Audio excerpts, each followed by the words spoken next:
Hello and welcome to a Smurp video, and today we are looking at one of the Coneheads, Frost, from Transformers Earthrise War for Cybertron Trilogy, Cybertronian Villains. I guess that's to coincide with the 2-pack of the other two Coneheads, which I'm going to be honest, I'm probably going to ditch because they go for the most ridiculous price I have ever seen. So that is unfortunate. I do like to be a completist and have them all and do videos on all of them as well. Beautiful artwork on the side. I love that he's in jet mode. And then on the back, promo picture of the Conehead. Now the Coneheads were a season 2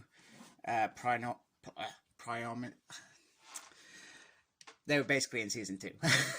And They didn't take over from the other Seekers. They were more of an addition of that team, which was cool. And there were certain moments, especially in Megatron's Master Plan, that I actually loved the Coneheads.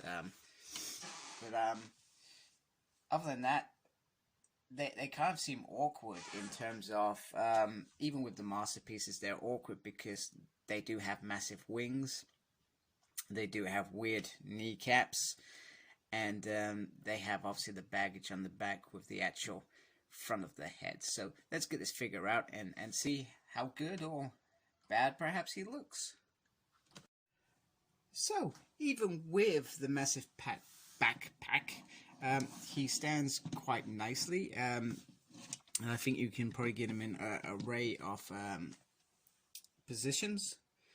The head sculpt looks really nice. And one thing that I'm going to say off the bat is they have done an incredible job in terms of all the little details that you see just popping up on this figure. It just enhances how good the figure looks. Come on. The classic knee guards, or whatever you want to call them. One thing that, and I'm pretty sure it's G1 accurate, if I can actually talk and say words properly, but you've got the fins here. Now, I'm not a fan of fins being on the side because I feel like they're more likely to get caught or knocked or broken, but there's a nice little Decepticon logo on there. If we come to the back is where you've got the most kibble, which I've already said about, which we already expected. You got two massive wings and the head. Now, when you're taking this out of the package, be very gentle because my wing, and I was trying to be careful, by the way, but they're put in such a position to secure them so well that you have to put a little bit of force in there. But one of my wings popped out. Luckily, it was just popping out and nothing more sinister. Otherwise, I would have perhaps been really annoyed with Hasbro. These don't move. I'm not sure why you'd want to move them if you were displaying it or playing with it. It's got a couple of nice Decepticon signs in the back. I thought there was a bit of damage there, but you can see the big bulk of the plane is here on the back. So unless you're going to show him from the back, that's not a big deal. He has his two nice guns going down there. Just try and get him into a position.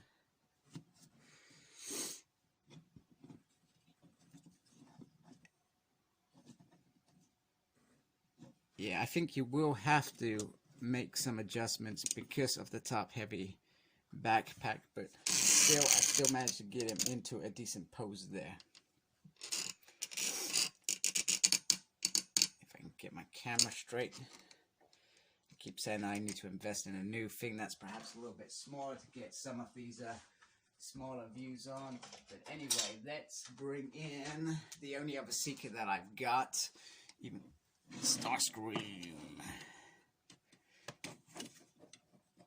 And they look quite cool together. And I've been saying this throughout the whole thing. I'll say it again.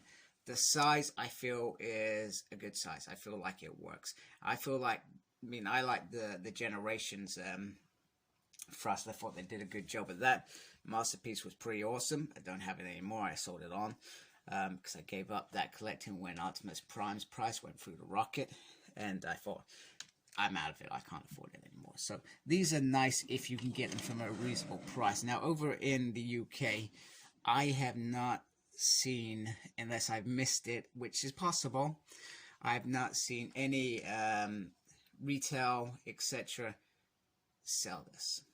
So once again, it comes back to one of those frustrating moments of we're not getting the stuff over here as on certain items. And I'll go back to our Hasbro thing. So we got metallic pink Ranger, green Psycho, Runabout, which we did get over here, but probably not in the quantities that we needed to prevent people buying and selling. I ended up buying mine from the US. The Seekers, the other two Seekers, yeah, they've been over here, missed out completely. That's it, game over. If I want to get it, I've got to spend a fortune. So hence why I may not get Starscream's Seeker Brothers as well. But I feel like this is really nice, and it is disappointing that unless you've got them all, these exclusives already, you're going to struggle to get them. And I think that's probably, as a collector, the really disappointing thing about this. But I guess it is what it is. But other than that, these two fit nicely together, and I really do hope that somehow, some way, I can get the others. But I'm not going to hold my breath, to be honest with you. And I may even consider not staying in this line for long, because it's probably, I may buy them to just do a review on, but buying them and tracking them down is becoming a frustrating thing, to be honest with you. And it shouldn't be. These Transformers, they know there's a market there. Why are you not catering to that market? So anyway, let's move on and transform him. Okay, so here is Frost in his Alt mode, and I've got to say, I am very happy with the Alt mode. The transformation is very similar to Cyclops, very similar to Starscream. There's not much difference, just slightly different wings, and certain components are certainly different. But a majority of it is very similar, and it's not a difficult transformation at all. I mean, when we used to transform the masterpiece, not we, I mean I used to transform the masterpieces, especially Frost, and I used to always really worry about those figures, because expensive figures and expensive little bits. I mean, it's very similar in terms of it's got some very similar tabs, like this tab here. I mean, if I just poke this up a little bit, you can see it's one of those tiny little bits that if you're not careful, you can still damage. I would say if you're going to do it on this figure, I mean, this figure is still reasonably expensive. You're perhaps looking at between 40 and hopefully 60 quid when you buy this, because it's an exclusive. It's been super hard. I don't think over in the UK I've actually seen any of the companies that I deal with release this. But I may have missed it once again. Missed many things.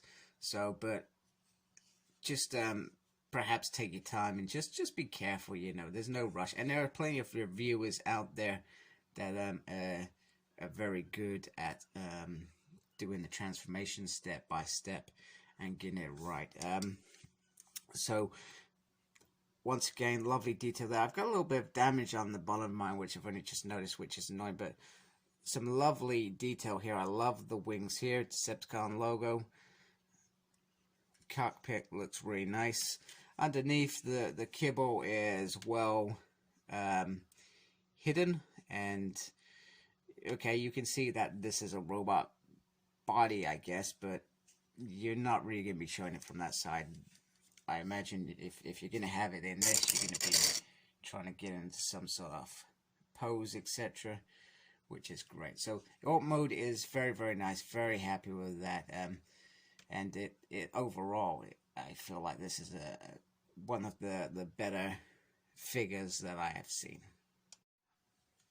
So overall, this is one of those brilliant figures that they've produced. They've done such a good job with it that I really do like it. I like the Alt mode. I like the robot mode. I don't like the fact that it's an exclusive. I don't like the fact that I'm probably never going to get hold of the other two to accompany Frost here. Oh crap, so sorry. That is really embarrassing. Anyway, let's just wrap it up. Good figure. If you can get hold of it for a decent price, grab it. Or grab it if you're just completist. that's the only way I can recommend you grabbing it. Other than that, please like, comment, and subscribe to my channel. I really appreciate that. Follow me on Facebook. My page is SmirtP. Follow me on Instagram, CyclopsSmirt, and follow me on Twitter at SmirtP. I have no idea what I'm doing there. And as always, most importantly, embrace the geekiness and take care. Goodbye.